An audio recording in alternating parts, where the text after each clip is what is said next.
Puji Tuhan, kita telah lanjut dengan kisah Patsal 22-23, dan kita melihat bagaimana Paulus menyampaikan kesaksian tentang siapakah Yesus kepada mahkamah agama. Kalau kemarin kita telah melihat Paulus ditangkap dan dibawa ke pengadilan, ia dibawa karena dianggap telah mengacaukan orang-orang Yahudi.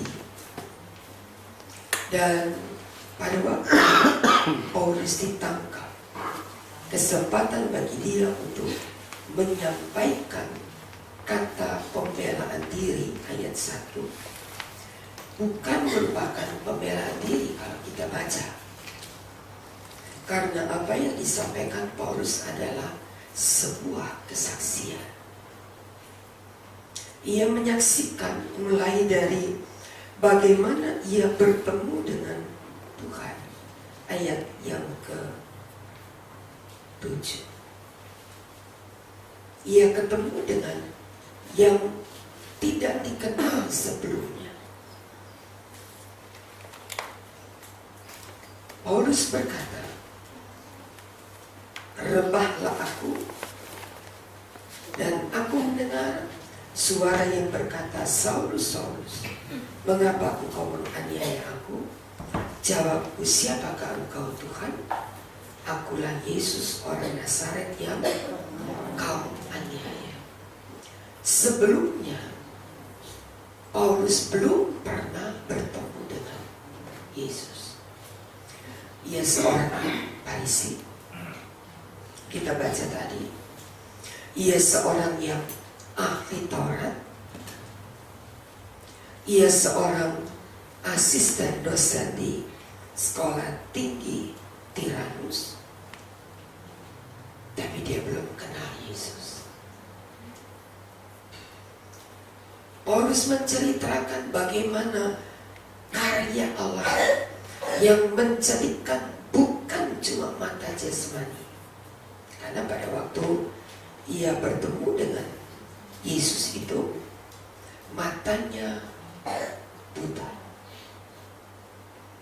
Allah butakan matanya karena cahaya yang menyinari matanya tidak sanggup diterima oleh mata telanjang. Ada sinar, ada cahaya yang membuat mata Paulus menjadi buta.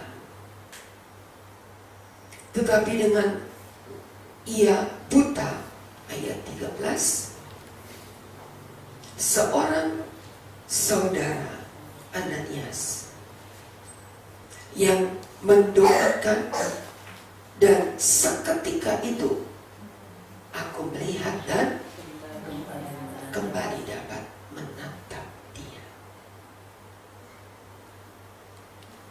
Kesaksian. Lalu dia sampaikan panggilan yang didengar dari Allah, sebab engkau harus menjadi saksinya terhadap semua orang tentang apa yang kau lihat dan yang kau dengar. Bukan cuma itu. Ayat 16. Sekarang, mengapa engkau ragu-ragu? Bangun, berdirilah, berilah dirimu dibaptis, dan dosamu disucikan, sambil berseru kepada nama Tuhan. Sebagai seorang ahli Taurat, sebagai seorang Farisi, Paulus belum pernah dibaptis dengan cara Alkitabiah. Jadi kalau mau dikatakan Paulus mengalami berapa kali baptisan? Berapa kali baptisan? 2 kali. Sebagai ahli Taurat, sebagai orang Farisi, tidak mungkin dia tidak terima. Tidak mungkin dia tidak menjadi pelaku Taurat. Sampai ia diangkat menjadi seorang pemimpin. Pemimpin ahli Taurat. Dia dikenal di semua kalangan orang Farisi. Betapa luar biasa ketaatannya akan hukum Taurat. Tapi saudara berkata, ayat 16 berkata, dan sekarang mengapa engkau masih ragu-ragu? Semula Paulus sangat ragu-ragu untuk mendapatkan baptisan. Karena dia sudah seorang ahli Taurat, seorang Farisi, seorang yang sangat mengerti akan hukum-hukum Taurat. Tapi ayat yang ke-16, mengapa engkau masih ragu-ragu? Bangunlah, berilah dirimu dibaptis dan dosa-dosamu disucikan sambil berseru kepada nama Tuhan. Sesudah itu aku kembali ke Yerusalem. Ketika aku sedang berdoa dalam bait Allah, rohku diliputi oleh kuasa ilahi. Dan sejak saat itu Paulus menjadi saksi Allah. Dia cerita tentang kesaksiannya berjumpa dengan Yesus. Dia cerita bagaimana karya Allah yang mengubahkan jalan pikirannya sampai panggilannya untuk diutus, ayat 21. Tetapi kata Tuhan kepadaku, pergilah, sebab aku telah mengutus engkau jauh dari sini kepada bangsa-bangsa lain. Kesaksian ini luar biasa, yang menunjukkan bagaimana Paulus diubahkan oleh karya Roh Kudus. Kesaksian yang membuat orang mengerti karya Allah bukan cuma membuat manusia datang kepada Yesus, tetapi yang dapat mengubahkan seorang Saulus menjadi Paulus. Dituntun begitu rupa dengan karya Allah, menjadi seorang saksi Allah, dari seorang penghujat, dari seorang yang membenci, dari seorang yang menganiaya, menjadi seorang yang benar-benar diubahkan oleh Allah. Luar biasa. Itu karya Allah. Hingga Paulus tidak pernah berdiri lagi dengan gamang, dengan ragu-ragu. Ketika ia dibawa, ayat 25, akan disesah. Begitu yang diperintahkan supaya Paulus ditelentangkan untuk disesah. Ia berkata kepada perwira, bukankah seorang warga negara Rom tidak boleh, jangankan disesah, dipukul pun tidak boleh. Kaget, sebab perwira itu berkata, aku orang Rom yang membeli kewarganegaraanku dengan harganya mahal. Paulus berkata, tapi kewarganegaraan itu tidak perlu kubeli, karena aku kelahiran Rom.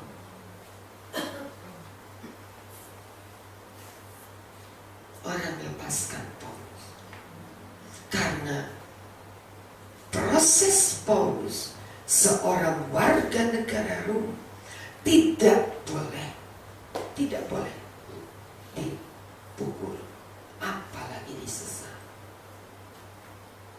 Paulus segera dibawa, tetapi dia tetap dengan kesaksiannya. Pasal 23 kita baca sampai ayat yang ke-11. Satu hal yang dijaga oleh Paulus adalah, aku tetap hidup dengan hati nurani yang murni di hadapan Allah. Di tengah ujian, di tengah siksaan, di tengah ancaman, Paulus tidak merubah ketetapan hatinya. Ia tetap menjaga hati nuraninya di hadapan Allah. Amin. Begitu banyak orang tidak dapat menjaga hatinya ketika diperhadapkan dengan kesukaran, dengan keadaan-keadaan yang tidak menyenangkan. Kalau kita mulai dalam keadaan sesuatu yang tidak aman, ancaman, kalau boleh dikatakan begitu, untuk ditanya, apakah kamu orang Kristen? Kita mulai ragu untuk menjawab. Kalau aku jawab enggak, mereka suruh aku sholat. Gak bisa. Kalau aku bilang iya, aku dipukul. Yang mana yang mau kita jawab? Mulai ada keraguan, mulai ada kebimbangan. Kita mau jawab apa ya? Kalau aku bilang iya, aku orang Kristen, aku digebukin. Kalau aku bilang tidak, aku bukan orang Kristen, mereka suruh aku sholat, bagaimana? Bisa? Kita mulai ragu. Paulus menjaga hati nuraninya. Tidak pada waktu yang senang, tidak pada waktu yang nyaman, tidak pada waktu-waktu tertentu yang membuat ia diangkat, disanjung, ditinggikan. Tapi di saat-saat yang sulit sekalipun, Paulus menjaga hati nuraninya. Ia tidak berubah kesaksian. Karya Roh Allah. Itulah sebabnya, saudara, betapa luar biasa kalau Roh Kudus memberkati kita, menjamah kita. Orang tidak akan ragu untuk berkata Yesus adalah anak Allah. Kita nggak akan pernah ragu ketika kita dibawa, ketika kita diangkat, ketika kita diangkat untuk menjadi anak kerajaan Allah. Karya itu menjadi sesuatu yang mengubahkan seorang Saulus yang begitu jahat, seorang Saulus yang kalau dia ada dimanapun, Saulus siap mendengar ada orang Kristen, ia datang dan ia mulai menganiaya mereka. Tidak segan Paulus membunuh. Tapi ketika Roh Kudus mengubahkan dia, bukan cuma menjadikan mata jasmani, tapi mata rohaninya pun dijadikan. Dan Saulus itu menjadi Paulus. Ketika dia menceritakan kesaksiannya, ia luar biasa. Kalau saudara baca di pasal 23, kita simak baik-baik. Ia berbicara dengan hikmat Allah yang luar biasa. Ia tahu kepada siapa dia berbicara. Ia tahu di mana dia berbicara. Di hadapan orang Saduki dan Farisi, dia bicara tentang apa yang diketahui oleh Paulus. Faham orang Saduki adalah orang yang ayat 8 tidak mempercayai kebangkitan malaikat atau roh. maka terjadilah perpecahan antara orang Saduki dan orang Farisi. Biasa kita baca di pasal-pasal atau kitab-kitab lain, Saduki dan Farisi itu disatukan. Tapi kita lihat kesaksian Paulus bisa memecahkan antara Saduki dan Farisi. Kalimatnya tidak panjang, tapi dia menceritakan apa yang dia percaya tentang Yesus, apa yang dilakukan oleh Yesus tentang kebangkitan, apa yang dilakukan oleh Yesus tentang malaikat dan roh. Ayat yang ke-11, pada malam berikutnya Tuhan datang berdiri di sisinya. Dalam keadaan yang demikian, Allah tidak suruh malaikat. Kita pernah baca di pasal 12 bagaimana Petrus ditolong oleh seorang malaikat. Borgol dipasung, lalu datanglah seorang malaikat, buka borgolnya, buka pasungnya, dituntun sampai ke pintu jaga keempat, sampai jalan pertama menuju ke jalan di mana orang-orang percaya sedang berdoa. Tapi untuk Paulus, Allah tidak suruh malaikat. Tapi kita baca di ayat 11, pada malam berikutnya Tuhan berdiri di sisinya.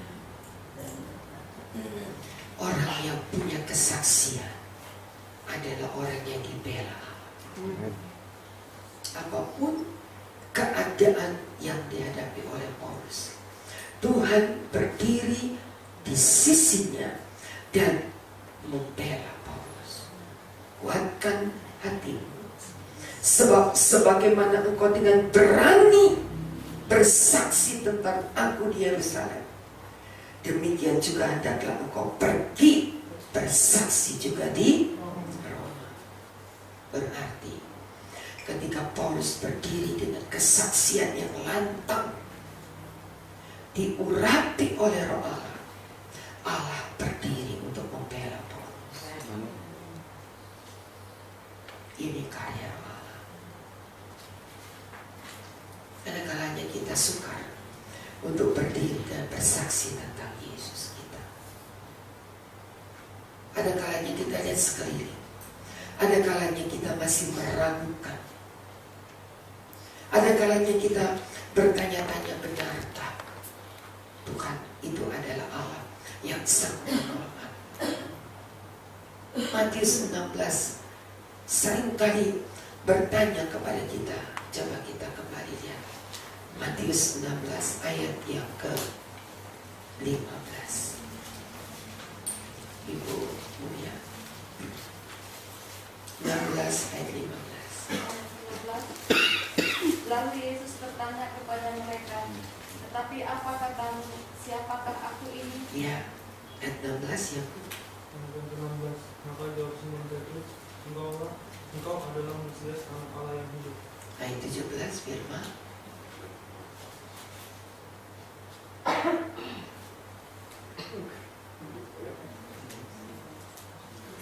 Ayat 17 kata Yesus,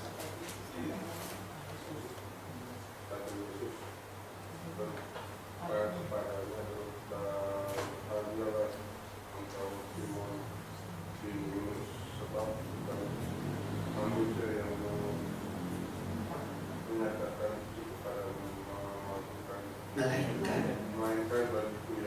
Bapa yang bisa. Iya. Ada kesaksian yang ingin didengar Allah dari mulut kita, bukan dari cerita orang.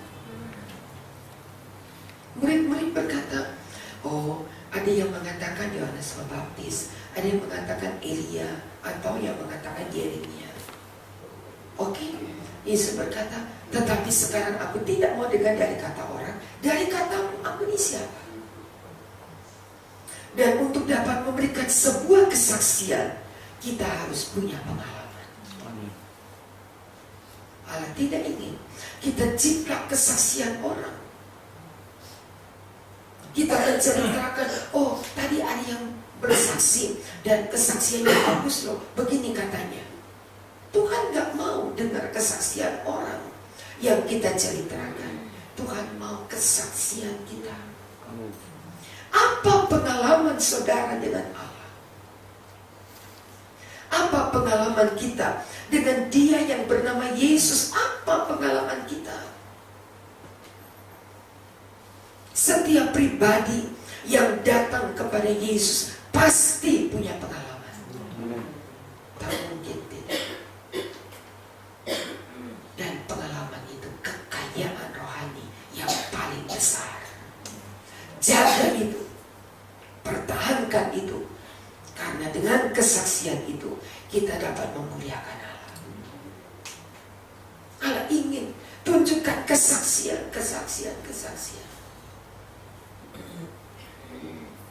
Diizinkan Allah. Kita ada kalanya lewat air yang banyak, banjir. Diizinkan Allah kita lewat api ujian. Diizinkan Allah kita lewati keadaan-keadaan yang sukar. Diizinkan Allah kita melewati gunung-gunung pencobaan yang sangat tinggi dan rasanya gak mungkin aku bisa melewati. Tapi ketika saudara-saudara lewati semua itu, ada kesaksian yang keluar. Sebuah pengalaman hubungan kita dengan Allah tak pernah dikecewakan.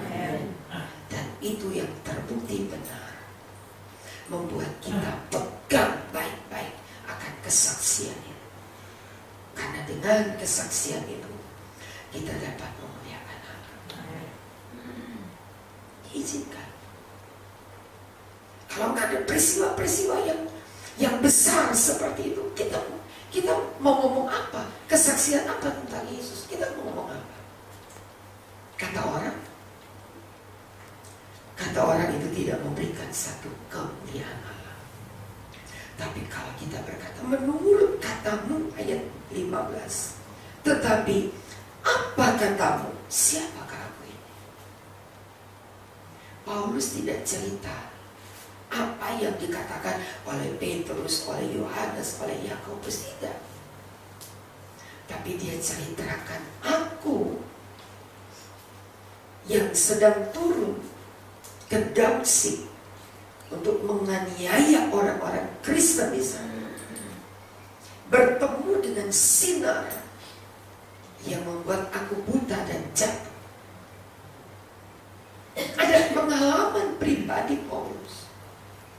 Dan itulah sebuah kesaksian. Dan kalau kita memberikan kesaksian yang semacam itu, ada orang lain yang diselamatkan. Kepada siapapun. Apa pengalaman kita? Dan beritahukan kepada dunia pengalaman saudara, karya Allah di dalam kita. Dan orang akan percaya bahwa Yesuslah Tuhan. Mazmur 40, aku diangkat dari rawa yang becek dan aku diletakkan di atas batu karang. Dia berikan nyanyian baru di mulutku. Nyanyian baru adalah kesaksian yang baru. Aku mendapatkan kesaksian untuk diberitakan. Lalu ayat 4 berkata, dan banyak orang mendengarnya dan percaya kepada Yesus. Itu semua kesaksian.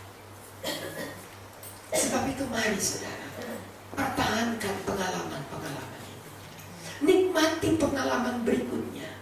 Allah bukan cuma satu pengalaman berikan, tapi ada pengalaman-pengalaman berikutnya yang Allah sediakan bagi kita.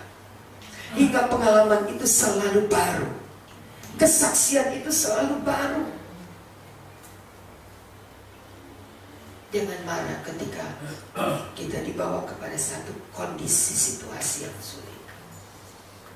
Jangan marah ketika kita mulai dibawa Tuhan kepada keadaan-keadaan yang menghimpit kita, menjepit kita. Jangan marah Ketika kita berada di dalam keadaan, aduh gak bisa napas Tuhan, mau apa lagi aku, udah sesak. Allah ada di atas segala keadaan. Dan ketika kita tetap berani berkata benar, maka Tuhan berdiri di samping kita. Katanya, kuatkanlah. Engkau telah berani bersaksi dengan benar. Dan itulah Allah kita. Dia adalah Allah yang mencari pertolongan bagi kita